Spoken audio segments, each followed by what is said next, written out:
Salam alaikum, bonjour tout le monde. On est là, c'est le projet Sénégal TikTok Awards en compagnie de Bibocom Digital et Pierre Ndiaye Evans moi-même et de notre ambassadrice Fa Aydara à TikTokeuse qui est l'ambassadrice de cette édition 2022 en compagnie aussi de tous les nominés, invités et chers sargal du projet Sénégal TikTok Awards édition 2022. On est là pour notre premier point de presse, notre première sortie officielle pour parler du projet en tant que tel. Sénégal TikTok Awards est un projet initié par Bibocom Digital et Pierre Ndiaye Evans. Un projet qui vise à récompenser les meilleurs TikTokers de l'année 2022. Donc, maanaam ñu ngi koy organiser pour sargal wala décorer wala nominer ñi nga xamante ne seetlu nañ seen xarañte wala liggéey gu rafet gi ñu nekk di def ci TikTok gi. Mais ni ngeen ko xamee comme ñun nuñ ko xamee TikTok yaatu na li kenn di def bokk la li keneen ki di def moo tax on a classifié les choses en différentes catégories. On a 6 catégories au total. On a la catégorie humour et court-métrage, la catégorie motivation, éducation, la catégorie danse, la catégorie maquillage, make-up, une catégorie culinaire et enfin une catégorie cuisine, culinaire et enfin la catégorie révélation, c'est-à-dire celles qui sont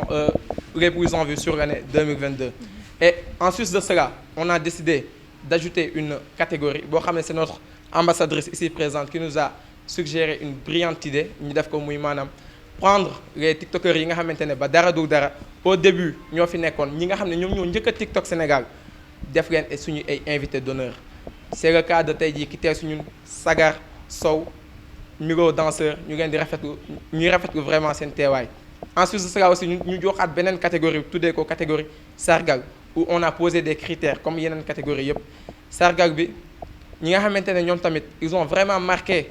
de par leur talent wala seen forte communauté TikTok bi déjà ñoom ñëpp ils devaient avoir pour bokk catégorie sargal fallait avoir au moins 1 million d'abonnés jëm kaw. Donc dans cette catégorie aussi nous avons Doudou fait des vidéos, Fa Aydara notre ambassadrice, Faynara, Pape Gora Sarr, Paco Kombe ici présent, Fallou et ses vidéos, Rafet Djiko et Virginie. Et Tatira Sow. Et Tatira Sow, bien sûr, merci beaucoup. Ensuite de cela, quand on a commencé le projet, on a mis en place un site où doivent se faire les votes. On a démarré le site le 2 juillet passé. On a scindé les phases de vote en deux phases. Une première sur notre page Instagram qui est à 30 000 abonnés en 2 semaines.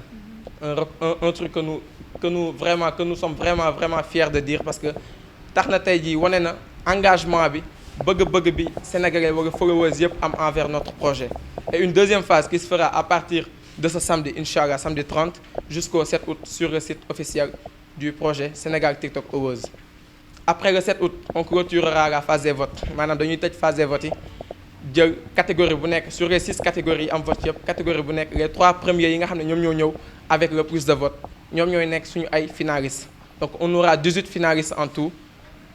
3 finalistes chaque catégorie, ça nous fera 18 finalistes qui seront récompensés, primés le jour de notre cérémonie de remise de prix. Bi ñu war a def Inch'Allah le 20 août. La cérémonie de remise de prix se fera le 20 août Inch'Allah. Et képp kuy fans Fa Aydara, fans Doudou fait des vidéos, fans Faynara, fans Paco Kombe, la liste est longue. Di ngeen mën a ñëw jour boobu Inch'Allah gisante ak ñoom, saafonte ak ñoom. Donc tous les détails on vous les donnera Inch'Allah ultérieurement, ainsi que même le lieu, l'endroit exact fi ñu war a defee cérémonie de remise de prix bi. Tout ça on vous le communiquera très prochainement Inch'Allah. Et merci à aussi notre ambassadrice Fat Bintou Aydara qui est là parmi nous, qui n'a ménagé aucun effort aussi pour tout ce que nous faisons en ce moment, c'est-à-dire la visite vers les sponsors, les partenaires. ñëpp mu ngi ci ànd ak ñun parce que elle nous a donné son accord depuis le début.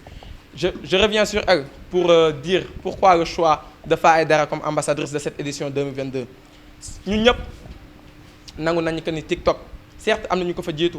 mais bu Sénégalais yu bëri demee ba xam TikTok wala bëgg TikTok c'est grâce à elle. Et elle est la première sénégalaise bu fêter 1 million d'abonnés sur TikTok. Donc on n'a pas vu keneen koo xamante ji mën na am critères yooyu mu am pour faire d'elle. C'est pour ça qu'on a fait d'elle notre ambassadrice de cette édition 2022. Et elle est là à côté de nous. Depuis qu'on a entamé le travail, mu ngi suñu wet mu ngi ñuy jàppale bu baax a baax ak yaayam avec sa maman qu'on salue de passage suñu yaay Nogay ñu ngi koy remercier bu baax a baax moom tamit elle ne cesse de nous appeler di ñu teg ci yoon et tout. Nos remerciements aussi envers nos sponsors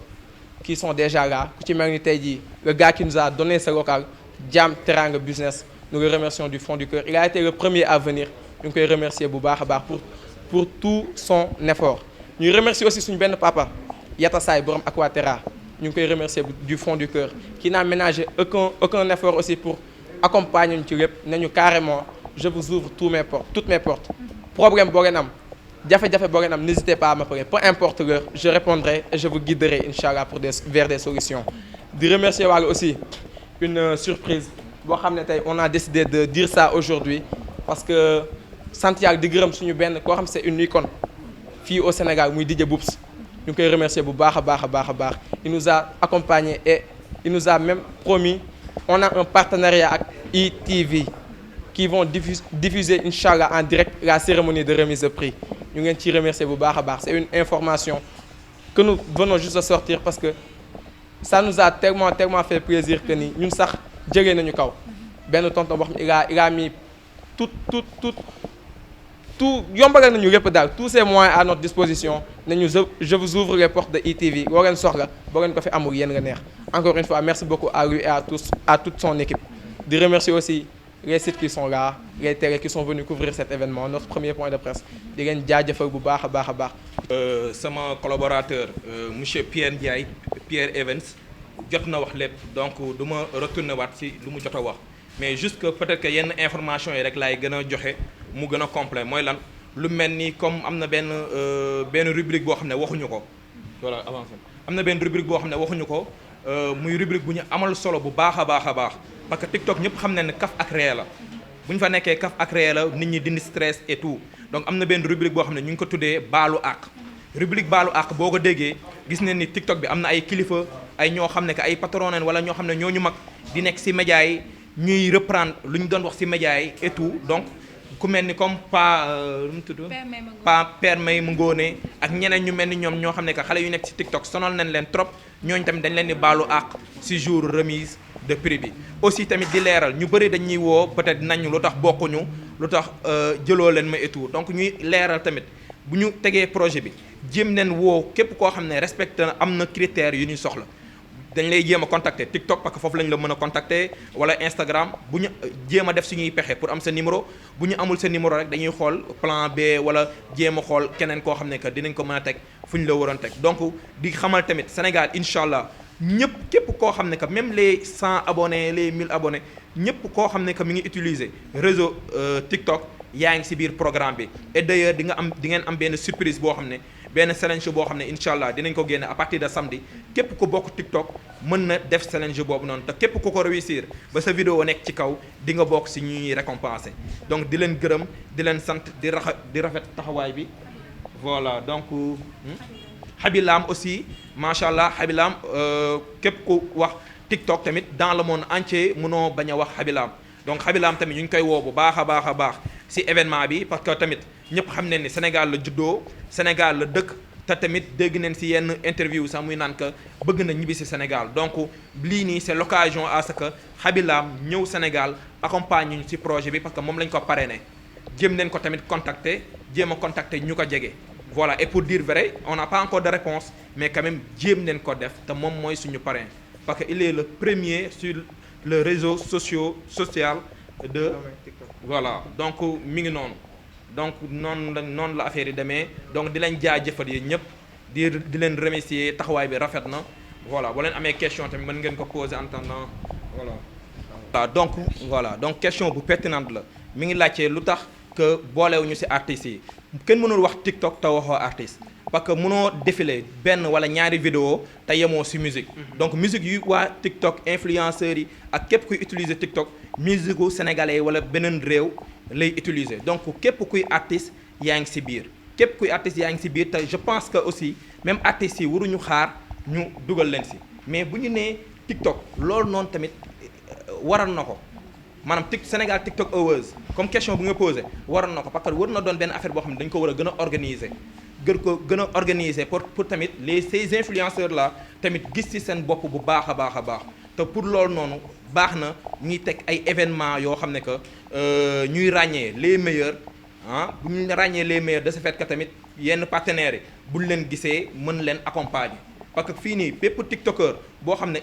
influenceur la mën na défendre benn cause te cause yi ñu war a mën a défendre Sénégal bëri na si wàllum éducation si wàllum social si wàllum leneen ak leneen ak leneen donc moo waral événement bii nii donc képp kuy artiste yaa ngi si biir te képp koo xam ne que sentir nga ni que war nga ñu mën a accompagner vous êtes les bienvenus parce que tamit tiktokers yi yéen lañ fi nekkal et sans tiktokers yi amaana peut-être que yenn son yi du am buzz yu mu am donc ñu ngi woo artistes yëpp tamit voilà kon génneew ñu leen si. parce que defe naa on n'a pas intitulé le projet Dakar TikTok Awards wala Ndiambour TikTok Awards wala Thiès TikTok Awards on a dit Sénégal TikTok Awards donc képp bokk nga ci képp koo xamante ne tu es sénégalais yaa ngi ci projet bi comme ni ko sama collaborateur waxee sànq mais tamit defe naa sànq samay biiru wax ba ma jëlee nee naa ne catégorie bu nekk dañoo teg ay critères maanaam tey jii boo xoolee sargal defe naa boobu kese gaa gën a expliqué c'était 1 million jëm kaw ak sa notoriété mu nekk tamit mu am rime par exemple ak suñu ay principe parce que gis nañ fi koo xam ne am na 1 million d'abonnés mu ngi wax lu ñaaw ci réseau yi mu ngi saaga mu ngi wax dara mais jëguñu maanaam parce que am na 1 million rek ñu dugal ko ci da ngay def li nga xam tam moo ñu doy boo demee catégorie danse on a pris tey jii benn ñi am 200 000 abonnés jëm benn 400 500 000 abonnés ñu jël catégorie humour et court métrage ñi fa nekk ñëpp ils sont entre 300 et 800 000 abonnés ñu dem ci maquillage make-up on a pris entre 50 000 ba 800 000 abonnés on a même toléré parce que y avait un manque boo xam ne dañu ko waroon motal on avait 7 dans la catégorie et il fallait avoir forcément 8 chaque catégorie exactement et maanaam catégorie yooyu yëpp c'était par critère am ñoo xamante ne ils ont validé les critères ñu dugal leen ci biir am ñoo xam ne mujjuñ ko am et aussi comme ni ko sama collaborateur waxee sànq on a essayé d'appeler tout le monde parce que li dal awards yu bëri fi Sénégal bëgguñ mu dal ñu andi ay coow mooy lan prendre l'image d'une personne l'associer à ton projet sans pour autant qu'il soit au courant on n'a jamais voulu faire ça moo tax képp boo leen duggee suñu site plus de 50 photos yi ngeen nar a gis yëpp on a eu leur accord verbal amul ay maaxo ay écrit mu am traçabilité wax ak bind amul kenn koo xamante ne nee nañu génne leen sama photo j'étais pas au courant amul kenn koo xam ne tamit woo nañ la jotuñ nga ñu dugal sa photo certes tudd nga ay tour am ñoo xamante ne waroon nañ ci nekk mais peut-être ay raisons personnelles moo tax bokkuñ ci wala ay yeneen parce que woo nañ ay nitam ñu ne ñu carrément ñoom de wax dëgg rafetlu nañ ko mais lu si dal ay vote wala lu dal yi ñoom nekkuñ ci ñeneen ñi ne ñoom dañoo génn réew mi am ñoo xam ne dañoo ne carrément ñoom wax dëgg taguñu loolu donc mais critères yi moom wax dëgg c'était juste nga matal ko peu importe foo dëkk mais juste tamit à préciser parce que moom nee na comme ñu mel ni comme waa Touba ñu ngi def ay liggéey bu rafet parce que juste pour répondre directement ku mel ni par exemple Thioune Boutique woon nañ ko bu ñu ko woowee expliquer ko mais moom dafa jàppoon ne woon comme lu muy def gars yi di leen woo di leen tooñ ñun dañ koy woo di ko griller comprendre nga léegi nag ñu insister wax ak moom mu ne suma waa ji xam nga ñëw leen ba Touba fekk ma fi donc après on a pris quelqu'un d'autre à sa place léegi bis bu ma xamee ne que affaire bi dëgg la et tout mujjee nañu woo mais tamit mënuñu woo ñuy jël kenn koo xam ne dugal nañ ko bu pare du ko génnewaat donc Thioune Boutique boobu noonu nga wax critères yi respecté na ko lu muy def neex na sénégalais yi waroon na si bokk mais bu ñu ko woowee ay kaf wala ay kaañoo la ko jàppee woon ba ñu jël keneen jox ko place am moo tax gisoo leen ko si waa Touba tamit ku mel ni je pense Cheikhou le roi je pense que moom Touba la dëkk donc ñun bu ñuy jël nominé yi xooluñu foo dëkk ñun critères la ñuy toog y'a Pël Sow qui est à Thiès motivation catégorie motivation éducation Thiès peut-être que même niveau abonné ay 100 et quelques la am mais nekk na Thiès gis nañ que lu muy def intéressé nañu et on s'est dit pourquoi pas am kenn ku représente Thiès ñëw ku mel ni Joola Queen Joola même bu fekkee Dakar la dëkk sax je pense bien que tabaski bi gis naa ko mu nekk dëkkam voilà nuur na la xaw voilà donc am na ñu bëri. voilà on est parti à la diaspora repêcher un gars boo xam ne day wax j'en ai marre ci lii Emino s'il te plaît viens par là waaw donc pour vous dire qu'aussi donc waxatuma Sénégal donc mais génn na Sénégal jël avion dem ba France il est là Emino Dia il est parmi nous ouais il est un peu en retard mais on en a marre ñun tamit on en a marre ci tardé bi Emino viens par là si possible viens par là donc il est là donc juste pour vous dire que on a élargi desuñu Sénégal sax maanaam yow l'essentiel c'est que na nga nekk Sénégalais peu importe foo munti nekk su fekkente ne validé nga critères yi ñu teg woo nañ la bokk nga ci suñu projet donc c'est juste ça.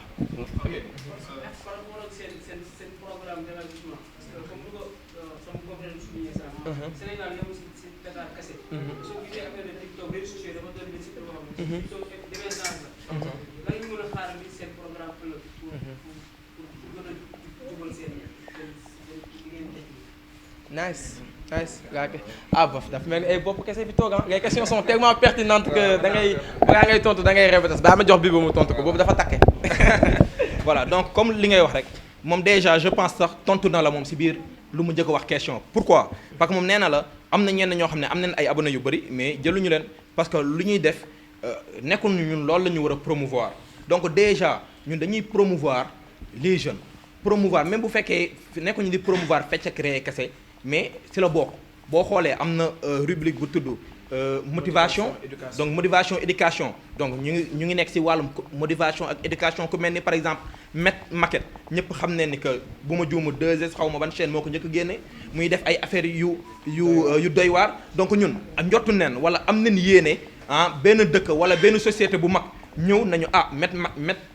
maquette jox leen ñu ko wala jël leen ko ngeen dugal ko fii nii et au-delà de ça aussi loo xam ne que surprise la mais da nga ñu pousser pour ñu wax ko képp koo xam ne tamit mi ngi ci TikTok bi bëgg neen tamit koo xam ne amul formation wala bëgg na jàng wala teel na bàyyi jàng tamit pourquoi pas ñu jëm ko insérer waat ci milieu scolaire maanaam même bu dul dem jàngi comme ay classe mais mu dem am formation professionnelle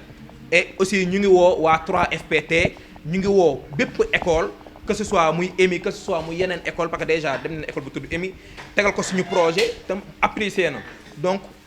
lépp loo xam ne wàllum éducation lépp loo xam ne que ñii nekk ci TikTok bi mën na leen jëmal kanam incha allah dinañ ci xalaat xool lan lañ ci mën yàlla nag sax mën na lépp te defandoowul lépp donc mënuñu defandoo lépp mais képp koo xam ne sa wërsëg yàlla jaaral na ko suñu loxo wala que yàlla jaaral na ko pour ñu mën la présenter kenn kooku mën la jëmale kanam incha allah dinañ ko def voilà je pense que tontu naa la.